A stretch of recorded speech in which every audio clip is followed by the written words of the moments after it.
have 785 hours playing Paragon the Overprime. I have every ranger, every hero in this game to Mastery 3 or Mastery 4. I have Murdock, Twinblast, Sparrow, Revenant. I have Wraith, Drongo, Yin, all Mastery 3, Mastery 4. And I've experimented. I know what works. I know what doesn't work for these characters. So here are the best builds for every ranger in Paragon the Overprime.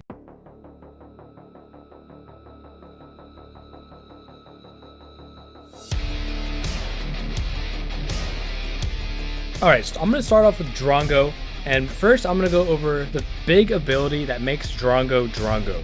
Drongo, he is mainly a tank shredder, and that's all because of his E ability. So uranium rounds, basically summed up, you load up uranium rounds and you have a timer to shoot as many rounds as you can or you need. When you hit the same target 3 times with uranium rounds, it deals true damage based on the hero's max health, and it gives you a movement speed. So the reason I bring this up, this is Drongo's bread and butter. So with Drongo, you really want to capitalize on his E and build a lot of attack speed. So here you'll see 3 different sets of items. So the first set of items, what I would typically build on Drongo. The first item I get or I build into is between 2 items. It is crossbow or jewelry box.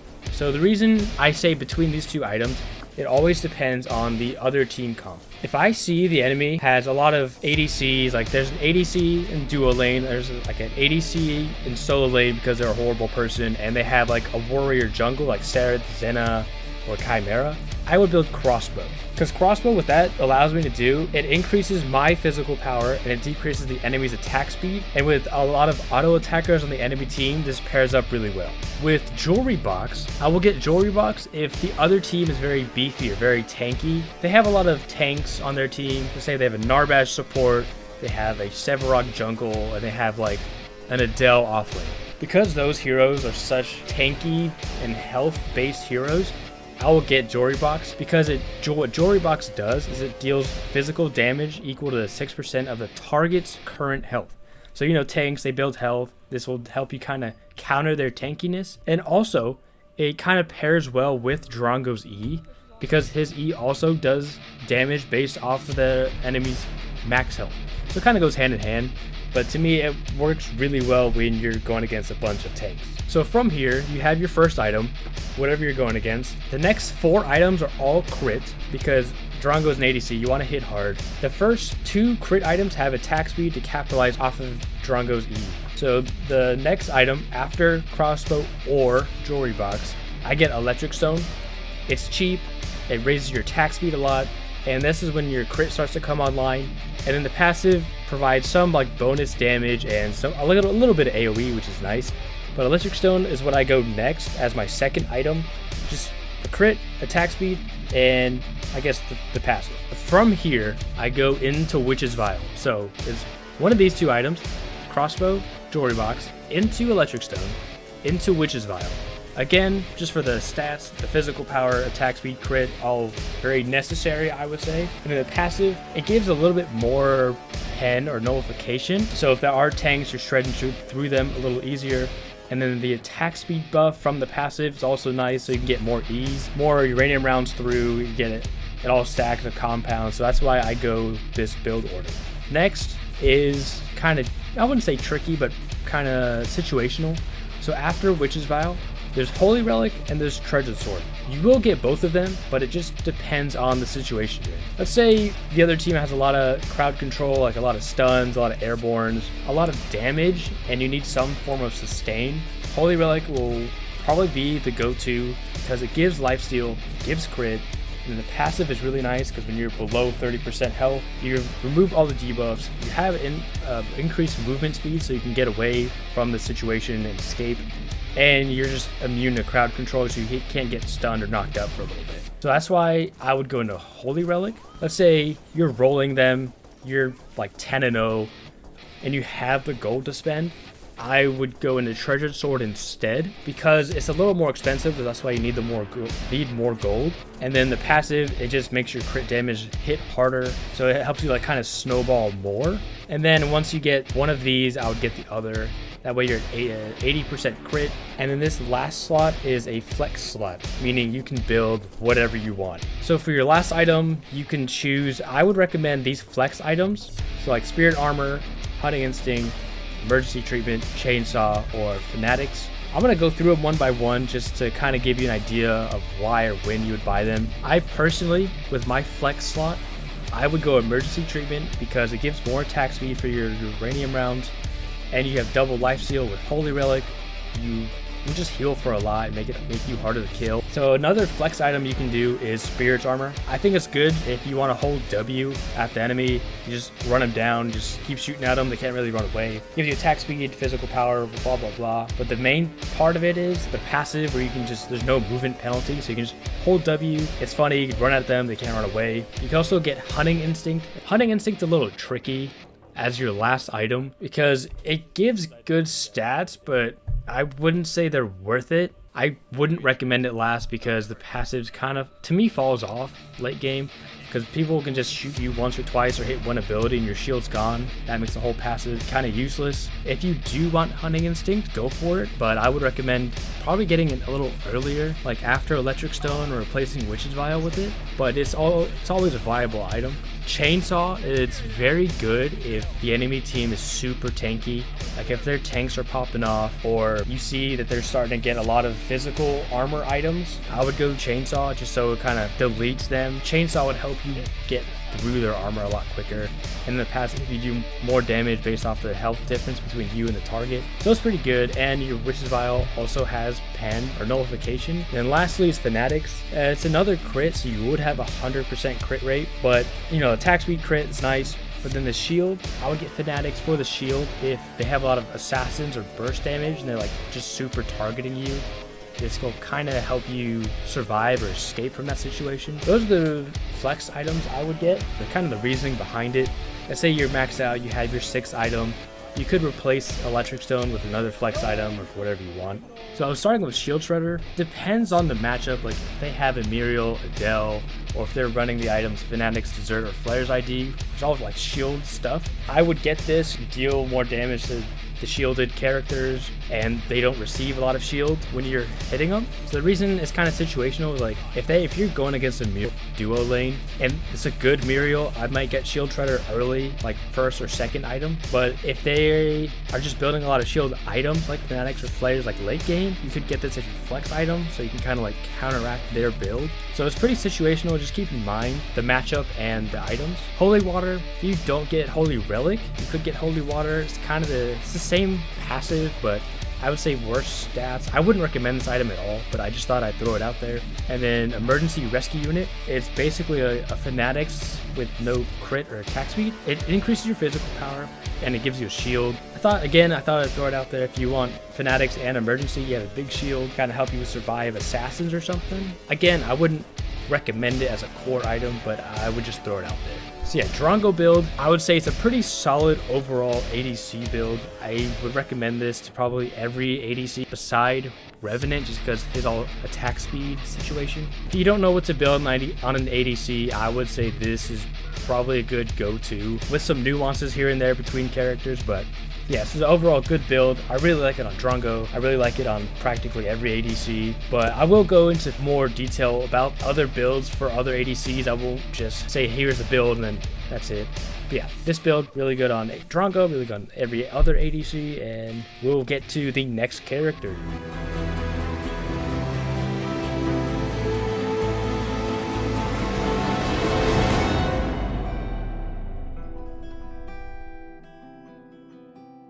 Alright, with the next hero is the Speed Queen Sparrow. So the reason she's the Speed Queen is because of her E, which increases her attack and movement speed by a certain percentage. I'm going to speed run this for the Speed Queen. I'm going to run down the list of items, tell you what order to buy them and why, but I'm going to do it fast because it's funny and for the meme. This is the build for Sparrow. So starting off, you want to get Electric Stone because this gives a lot of attack speed and gets your crit online, and is really cheap. So that's why you want to get this first. The next is Emergency Treatment, and you want to get the attack speed as high as possible, as quick as possible, along with Electric Stone and Sparrow's E. This also gives 20% attack speed. It also gives lifesteal, and the passive increases lifesteal when your health is below a certain percentage. So when you have a lot of attack speed, you're going to regen health really quick because you have a lot of attack speed. You're going to regen health because you're really quick and you have a lot of attack speed. And the next item is Spirit's Armor. Again, this gives more attack speed, but the passive on this is that while you're hitting your basic attacks, you don't have any movement penalty. So sticking to the theme of Speed Queen, this basically means you can hold W and left click forever and you're never slowed, and you get to run down enemies and just chase them forever. Next is Dual Moon. Again, this gives more attack speed, and this kind of goes hand in hand with Spirit Armor because when you're landing your basic attacks on enemies, it slows them by 15%. So 1, you're attacking really fast, 2, you're moving very fast, and 3, the enemies are moving very slow, so no one can run away from you. You're attacking really fast, you're lasering them, and you're regenerating a lot of health from the emergency treatment. The 5th item is Clawed Storm. This is when you start to get some pen. Although it does not give attack speed, it does give more movement speed. Every time you land a basic or skill attack, you increase your movement speed by a little bit. And once you do this 4 times, you get a big burst of movement speed. This goes hand in hand with everything mentioned before: Sparrow's movement speed, Sparrow's attack speed, and slowing the enemy. The last item is a flex item. Here you can do one of the 2 items. 1, Holy Relic, because it gives more lifesteal and it gives it more movement speed once you're below a certain health percentage, and you're immune to crowd control. So again, more movement speed, more lifesteal, you're never dying, and you're immune to crowd control, so you can keep moving, you're not stunned or airborne or slowed or anything. The other flex item you can get is Great Sword of the Hurricane. 1, this increases your physical defense every time you deal physical damage to an enemy, and it decreases the enemy's physical defense. So you're shredding through their armor, you're hitting hard, you're healthy, and you're not going to die. Moving on to situational items. There are 4 situational items, and they're pretty simple. 1, do they have healing? Get Short Sword of Decay. Do they have shield? Get Shield Shredder. Are they tanky? Get Chainsaw. Or you can get Fanatic's Desert because you're going to be moving fast, people can't catch up to you, they're going to start targeting you, so this gives you a shield when you're below a certain amount of health. So this will help you survive, and with lifesteal, you'll regen all the health you're missing, so you can just stay alive forever. This is the 3-minute section on Sparrow, the Speed Queen. This is the items you want to get, mainly just so you can keep running. They can't chase you really fast, they're slowed, you're regenerating a lot of health, and you're just moving forever. They can't ever touch you. Alright,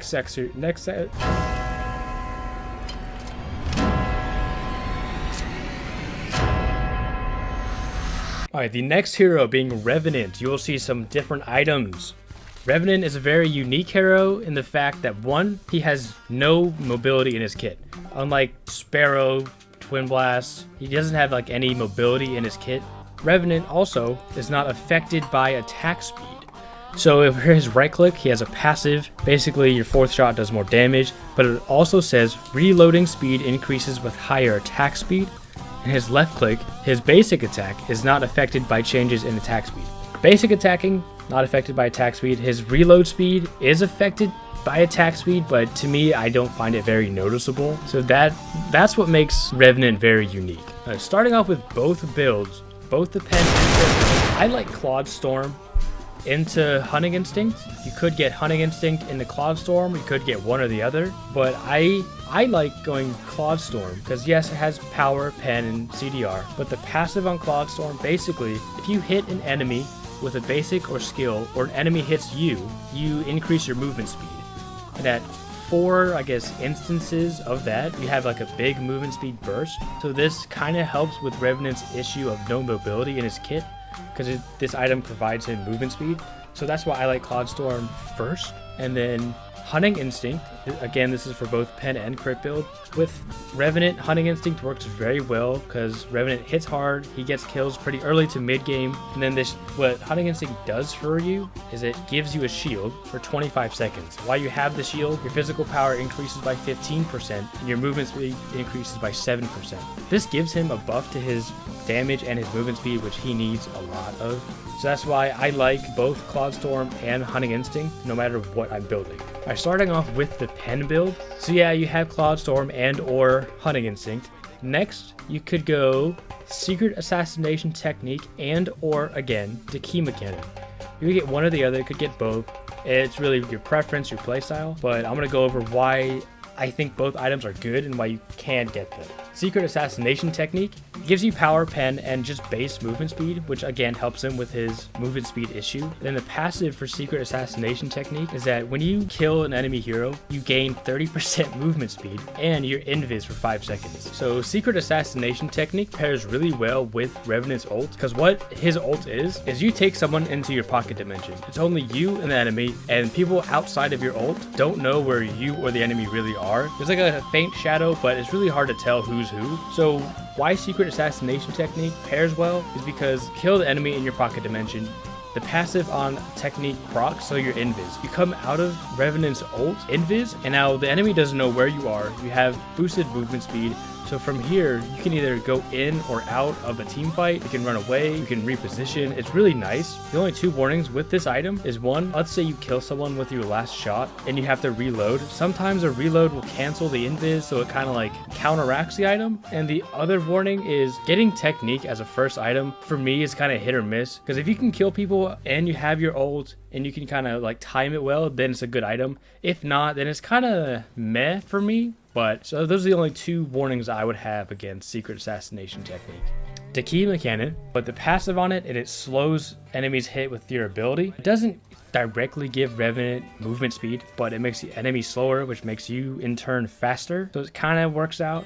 And it also pairs really well with Revenant's Q, because each little bullet he shoots out from his Q will slow them. So it kind of helps you stay on target. They can't run away from you. I prefer Secret Assassination Technique over to Kidney Cannon, but again, both items are viable. So in the pen build, you have 2 to 4 pen items. This is where you build Frendera's Flask. So the reason I picked Frendera's Flask as the first crit item in this build is mainly because of the passive. So the passive of Frendera's Flask is basically each time you don't crit with your basic attack, it increases your crit rate by 10%. So Frendera's Flask gives a base percent of 20% crit rate. Let's say you shoot 3 times with Revenant, you're now at 50%, and because you shot 3 times, you're on your last shot, which is the bonus damage shot. So with a 50% chance to crit, you're doing more damage from the passive. You're gonna hit really hard, especially if you have 2 to 4 crit items online. You have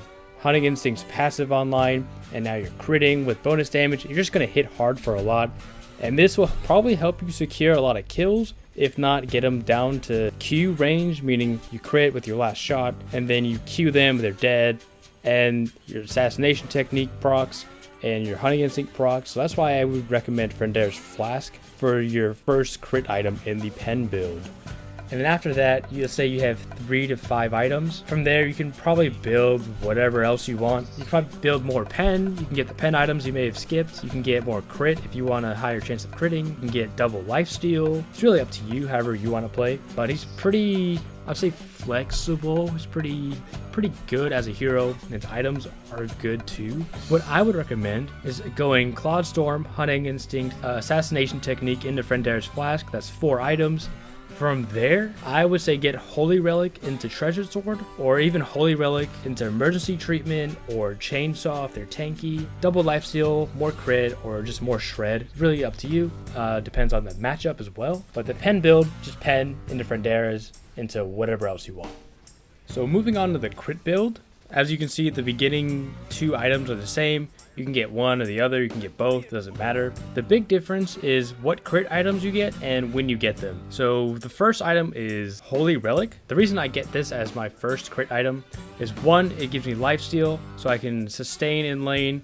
I can take some chip damage and I'll be fine. And 2, the passive is really nice because, again, it gets me in and out of situations when I drop below a certain health.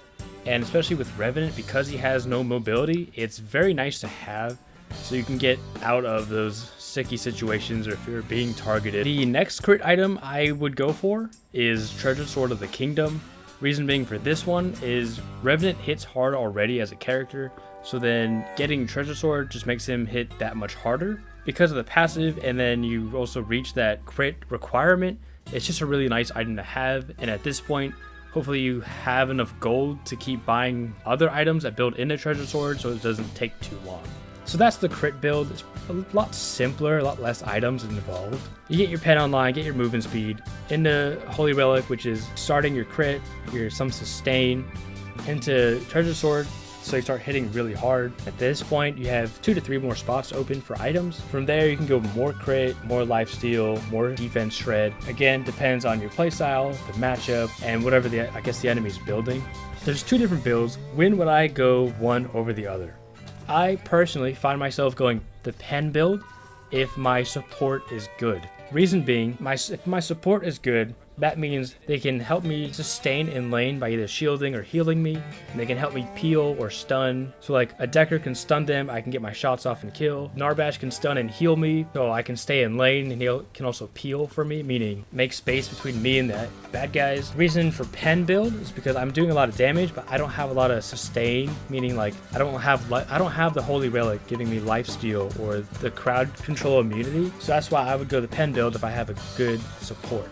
If my support isn't helping me peel, stay up in lane, then I would go crit build because of Holy Relic. Helps me stay in lane with lifesteal, again with the passive from it. And this is where I start to get higher damage earlier on, especially with Treasure Sword. That's why I would go crit build if my support isn't doing too hot. But again, it doesn't matter how good your support is. It depends on how you like to play. But that's just my thought process between the two.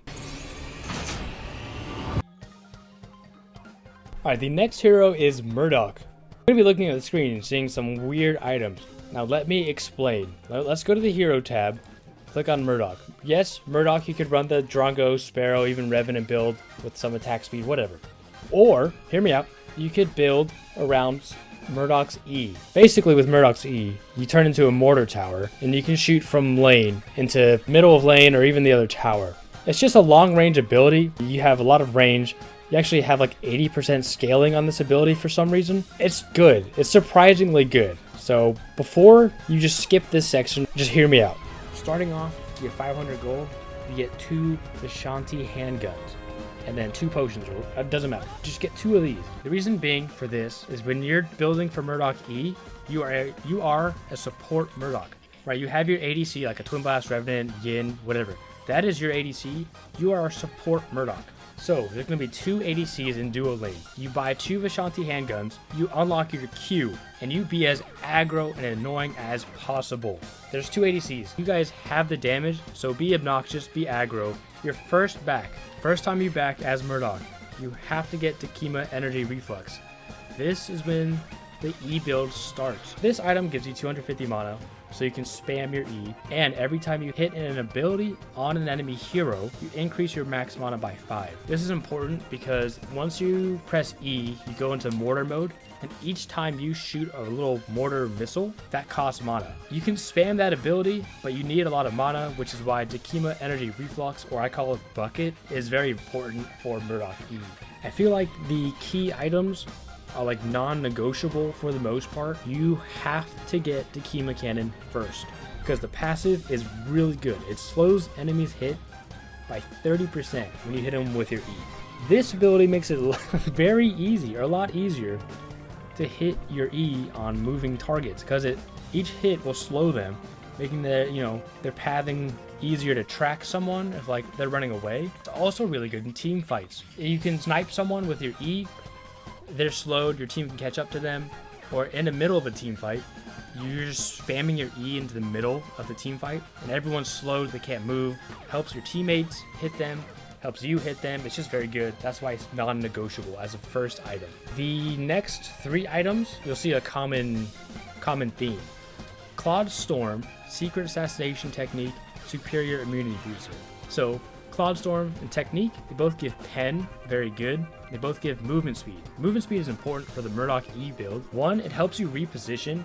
If someone's chasing you, or if you're chasing someone, you have the movement speed to keep up with them. Because you're at such a range using the Murdock E, you want to get within range to spam your E on them. So these 2 items provide movement speed. And also, if someone is like chasing you or they're really close to you, because you have no attack speed, it's probably going to be very hard to like duel them. So this helps you either get away from them or chase someone. I just like the movement speed on them personally, and they both have pen, so you just do more damage. And then Superior Immunity Booster, although it doesn't give movement speed, it does give some form of defense and security because of the health and the shield that blocks the skill. Okay, hear me out. The next item is Teardrop, Spirit's Teardrop. You're probably thinking, oh, it's magic power. Murdock doesn't do magic damage. Although that is true, Spirit's Teardrop still works on skill attacks. Every damage dealing skill attack on an enemy deals the damage over time. So if you land an E on someone, they're slowed from Takima Cannon. You're building up your speed stacks with Claude Storm. And with Teardrop, they can't sprint because the E does damage to them. It procs Teardrop, and now they have damage over time. You spam E on them, they can't move, they can't sprint, they're getting constantly damaged, and you're building your speed stacks. So Teardrop's very good on this build, surprisingly. And I would recommend it. I buy it too when I do this build, and I just like it. The next items you can get: emergency rescue unit, again, increased physical power, shield. It's funny, I like it. And then you can get ghost axe or shield shredder. Again, these are very situational based off the enemy team's comp and their playstyle. The enemy team has a lot of healing, like Narbash, Mako, Chimera, or they have like 3 water spirits that give them passive healing. Ghost Axe is very good because it gives anti-heal. They have like 40% decreased healing, and you deal more damage to someone who has that effect on them. And then Shield Shredder, same idea as Ghost Axe, except in the form of a shield. Same idea as the Drongo and Sparrow Shield Shredder. If they have a Muriel, they have the items like Flares and Fanatics, or they have an Adele. Yeah, Murdock E, although a little unorthodox, is very good, surprisingly. You'll probably see some gameplay, or have seen some gameplay in the background, where I'm just laying into enemies during a team fight, or if they're backing. It's super fun, super good actually. It does a surprisingly a good amount of damage. Yin is the next hero we're going to cover, and Yin is very unique as far as damage scaling goes. Her right click, it has physical and magic damage scaling for some reason. I don't know why they decided to do it that way, but her ultimate, her R, the cross map airborne for 4-second ability, 40% physical but 200% magic damage scaling. For who knows what reason, they decided to give Yin, her ult, 200% magic scaling. This is Yin's bread and butter. This is what makes Yin Yin. She's very good. She's also very mobile, but her ultimate is what makes her Yin. And that's like her identity, is her magic damage dealing ult. Very good. This is how you build Yin. Joy of the Harvest. This is the first item you want to get as Yin. It's super cheap, and it works really well as Yin being an ADC in duo lane, because what Joy of the Harvest is once you buy it after killing 90 Tions. So you have to have the item and then kill 90 Tions, and that will increase your magic power by 70, magic pen by 10, and max mana by 200. That's huge for Yin, and it works really well, and it's convenient because Yin, as an ADC, you're going to be farming last hits anyways in duo lane. You're going to complete this very fast, probably by like 6 minutes. Super easy to complete. It's kind of like your first power spike, and it'll be huge. And it kind of plays into the next items that you'll buy as Yin. The next item you'll get is Embodiment of Vengeance. This is an on-hit effect item, meaning every time you hit someone with your basic attack, it does an instance of magic damage, so you're basically hitting them twice for the price of one. It gives you magic power, which helps with your ult a lot, and it gives you attack speed, so you can throw out basics more. Fair warning, this is the only attack speed item you'll get, but Yin's E, it gives her kind of like passive attack speed, so you don't need to worry about getting any more attack speed items. The next item is Margot Stone. Like Embodiment of Vengeance, this is also an on-hit effect item, meaning if you basic attack an enemy hero, a monster, a Tion, whatever, you're hitting them again. So your basic attack is 1 instance of damage, Embodiment of Vengeance is 2, Margot Stone is 3. So every time you basic attack a hero, you're hitting them 3 times. And with Margot Stone, you're gaining 100 magic power. That's 100 magic power. 400 mana, 2 mana regen. The only, I guess, downside of Margot Stone is that each time you hit something with your basic, it'll drain your mana, but that's where Joy of the Harvest comes in. Once you have killed 90 Tions, it increases your max mana by 200. Margot's gives you 400, so that's 600 mana just from 2 items, so I have to say it works out pretty well. The next item, this is your first huge power spike, is Rampaging Toto, but it gives 120 magic power, and the passive, it increases your magic power by 30%. So basically your ult is hitting for 230% of your magic power. It also increases your previous Margot Stone and Embodiment of Vengeance items, so you're hitting them 3 times even harder, so it's very good. It's just overall very good magic item for Yin. And then the next item is kind of like a mini Toto's in the fact that it increases your magic power based off your max mana. That's the big part of Echidna's trick. It gives 55 magic power and 900 mana. That's crazy. So 900 from this, plus 400, plus 200. That is 1500 mana from 3 items. And the passive for Echidna's Trick is that it increases your magic power by 3.5% of your max mana. So 1500 mana from 3 items plus Yin's base mana. That's insane. There'll be some numbers and math up on screen, but this item is I'd say basically like a mini Toto's, because it's just passive damage. It's like, it's so free. And then this item will also give you another 300 mana based off of the bucket. So what the bucket does is it increases your max mana by 5 up to 300. So you have 300 additional mana on top of your 1500 from the previous 3 items, plus Yin's base mana. So that's a lot of mana that converts to damage, which is really nice. So your last item is a flex slot. There are a few options you can use. The first one I'm going to do is Flare's ID. Speaking of mana, this gives you another 500 mana. So you have 1500 mana plus another 500. That's 2000 mana plus Yin's base mana. 3.5% of this is converted into damage, and that's just free. On top of Flare's passive is that it gives you a shield based off 30% of your max mana. Because by this point in the game, you're going to be hitting hard. You're going to be the main target of the enemy because you're just the main damage dealer. And so as you're getting targeted, once you drop below 30% health, you gain a huge mana shield. There'll probably be more numbers up on screen about the shields you'll gain. And it's just really good. Helps you survive, helps you get out of sticky situations. And it's just a good item overall for survivability and damage. The other item you could either use as a flex or maybe replace Joy of the Harvest with is Alchemy Blaster. Again, as the damage dealer, people are going to take notice like, hey, this guy's rolling us. He's doing like 2000 damage with his ult. They're going to start building magic armor to kind of counter you. Alchemy Blaster will basically negate all of that because it does 50% magic defense nullification, and it gives you more damage based off of the max health difference between you and the target. And then some other quirky items you could use, although I wouldn't recommend on Yin, is Bells of Purification, Gloves of Jealousy, and Cultist Blow. Bells gives you more pen and more damage, up to 110 magic power at full stacks. Gloves of Jealousy, it's kind of like a 4th or 5th ability, because after you use an ability, your next basic attack does more magic damage. It's kind of like your 4th on-hit item effect. I think it's pretty good, but I wouldn't recommend. Cultist Blow, if you're feeling a little quirky that day, want to deal damage to people below 50% health, go for it.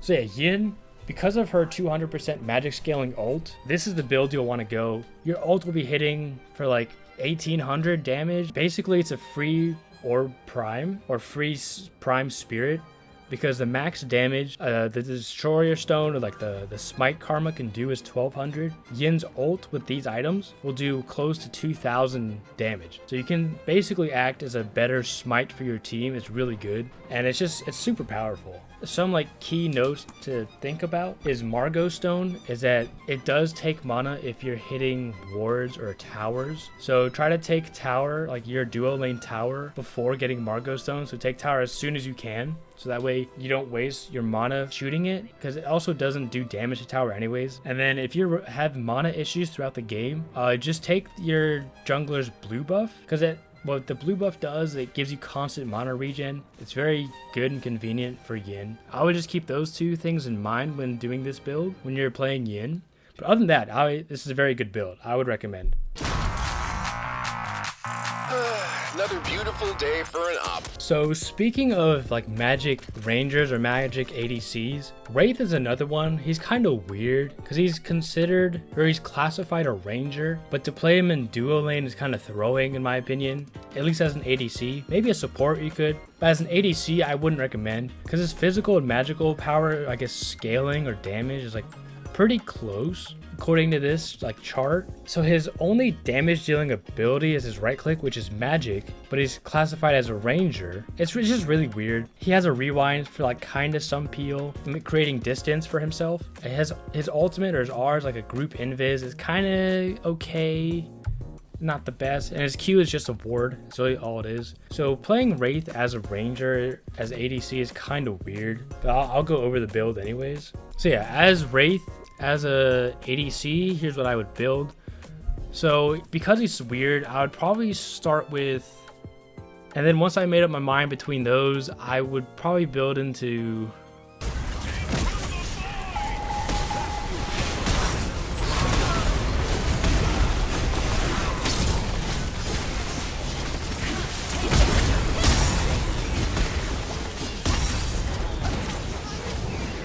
Wow. There's so bad.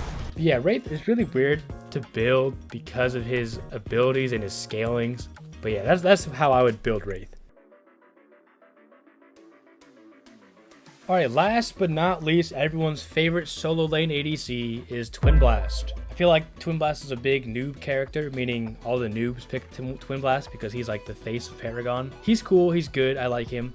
You'll see, you know, the same items you did at the beginning of the video. Same reasoning, same thing. Nothing new, nothing to be aware of. Again, these two, based off the matchup and the crit. Hunting Instinct, very good on Twinblast. You could get this as first item. I would actually recommend this as first or second item into the regular crit or whatever. Very good. And then, of course, Spirit Armor, hold W. Emergency treatment, double lifesteal. But Takima Cannon, I would say, other than Murdock E, this item's actually good on an ADC like Twinblast because of his ult. So what Twinblast ultimate is, the giant machine gun. Yeah, Takima Cannon works really well with the Twinblast ult because each time you hit someone, there's 7 shots from this rocket from his ult. And each shot with Takima Cannon will slow them, so they can't run away. They're easier to track, and you can probably land all 7 shots on them. As well as with your Q, it'll also slow them, make it easier to like either create distance or catch up to them, land your shots. So that's like the only, I guess, unique interaction. Takima Cannon, pretty unique with his abilities, with his ultimate and his grenades. Other than that, there's really nothing to say about Twinblast other than, you know, solid character, solid build. So yeah, that's it for all the builds. Hope you guys enjoyed. Let me know what you think. Let me know what other, I guess, kind of classes or roles you want me to do next, such as caster, mid lane, jungle, assassins, tanks, off lane, whatever it is. Let me know down below. Let me know if I missed anything, if you have any suggestions, or if you thought, man, wow, Mr. Paragon, this is such a good video. Thank you. Leave a like, subscribe, comment down for more, share with your friends, don't throw my games, don't play ADC off lane, and I'll see you in the next one.